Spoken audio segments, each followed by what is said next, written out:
on, Jamie. Yo, VIP. Let's kick it. Rice, rice, baby. Rice, rice, baby. Alright, stop. Collaborate and listen. Rice is back with my brand new invention. Something got a hold of me tightly. Flow like a hot pole, daily and nightly. Will it ever stop, yo? I don't know. Turn off the lights, yo. And I'll glow to the extreme. I rock a mic like a vandal. Light up the stage, I watch a light like a candle. Damn. Got a resonant boom. Killing that brain with the poisonous mushroom deadly. When I play it, don't bury me. Anything less is the best, it's a felony. Love it, I hate it, I renegade way. You better hit the rules and the kid don't play. And if there was a problem, yo, I'll solve it. Fawaka. Welcome back to another Champions League roundup. The last Premier League roundup I didn't upload because I was transferring over from a M1 MacBook Air to a M4 Pro Mac Mini, so I didn't have time to really make that video. We will have the new Premier League roundup for week 32 after this weekend's games. Also, with the latest stages of the UCL, there are less games, so I'm combining the two nights in one big roundup. So subscribe and like the video if you want more of these. We are getting into these quarterfinals, first legs. We have Arsenal against Real Madrid on Tuesday and Bayern Munich against Inter on Tuesday. The Wednesday gave us Paris Saint-Germain versus Aston Villa and Barcelona versus Dortmund. We're starting off with Barca versus Dortmund. Obviously, Barca was the favorite for this tie. Easy win for Barcelona. All three of the frontmen scoring at least one goal, with Rafinha stealing a goal from his teammate. But easy win for Barcelona. Dortmund had a couple of little chances here and there, but overall it was just one-way traffic. Barca was way better than Dortmund, and it showed with a 4-0 win, taking it to Dortmund and them not really having a chance.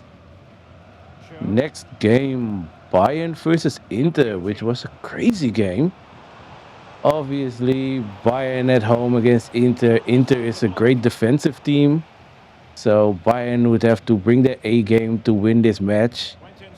They do have some chances, with the biggest chance being a chance for Harry Kane after a great pass from Elise. But you can't win the Champions League with Tottenham players like that, especially not ones that have played at the club for so long. And Harry Kane proves it by hitting the post when he should have definitely scored. Then it's a great attack from Inter with the ball going into Thuram, who lays it off to Lautaro Martinez with a trivela into the back of the net. 1-0 for Inter in München. Later on in the game, Müller comes on, the prodigal son of Bayern. He makes it 1-1. He was forgotten at the back post and he taps it in. Great for Bayern, but the game isn't over yet.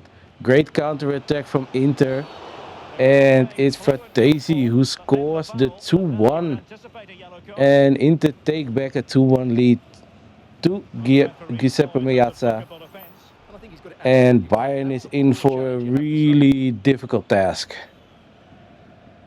In Paris, it was Paris Saint-Germain against Aston Villa. And surprisingly, Aston Villa go 1-0 up after a great attack. Tielemans finds Morgan Rogers at the back post, and he makes it 1-0.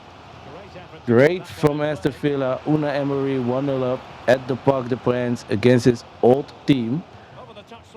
But Paris Saint-Germain shows up now. They didn't beat Liverpool by fluking it. They were way better than Liverpool, so Aston Villa should be doable for them. And they show it's Desiree Doué with the 1-1. An amazing shot. He cuts in from the left and he strikes the ball with his right foot while being pushed over.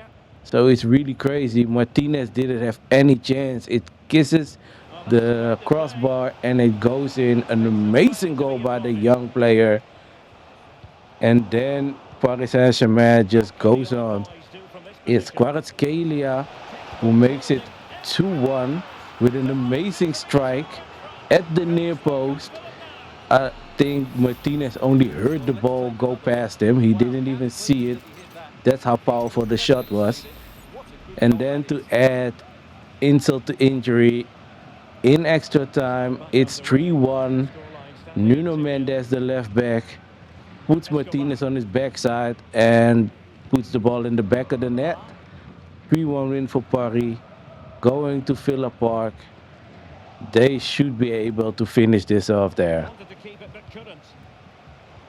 And then the biggest game for me personally, it's Arsenal against Real Madrid. I didn't think Arsenal, in their current state, would be able to do anything against Real Madrid, especially not with that front three and with Bellingham also behind them. But the Gunners started out really well, playing good football. Courtois really keeping Real Madrid in the game with some amazing saves. Also, Alaba with a great save from the line. And eventually, they go into halftime nil-nil, with Real Madrid being the lucky team there for it just to be nil-nil. Then in the second half, that's when Arsenal really start to cook. It's a free kick. Arsenal hasn't scored a free kick really since Burnley a couple of seasons ago. Declan Rice steps up. Everybody expects him to cross the ball to the back post like Arsenal most of the time does. But this time he curls it around the wall and into the back of the net. Man, I couldn't believe it. Declan Rice scoring a free kick. His corner kicks are amazing. So we always expected that he could do something great from free kicks, but this is the first time he stepped up and showed us what he can do. An amazing goal. And then, not even 10 minutes later, another free kick for Arsenal. And you're thinking, he's not going to do this again, man.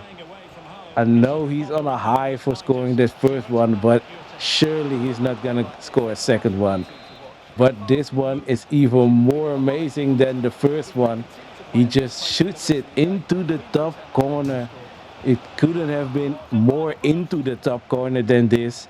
Courtois didn't stand any chance, and it's 2-0 for Arsenal. Oh man, it was so amazing. I just couldn't believe that we were 2-0 up against Real Madrid. And then, even better, Lewis Kelly plays the ball into Marino. First time shot with an amazing shot. It curls outside and then comes back in, almost like the Declan Rice first free kick. And it just goes into the bottom corner. Again, Courtois didn't stand a chance, and it's 3-0 for Arsenal against Real Madrid. Man, after this game, I had to go to bed because I had to wake up early for work, but I just couldn't sleep, man. I think I stayed up until 1 a.m. before I finally fell asleep. The adrenaline, the emotions from this game were just so amazing. Let's hope Arsenal can hold on to this 3-0 lead at the Bernabeu next week when we will be back for another UCL roundup. Thank you guys for watching. Like, share, subscribe. See you on the next one. Peace.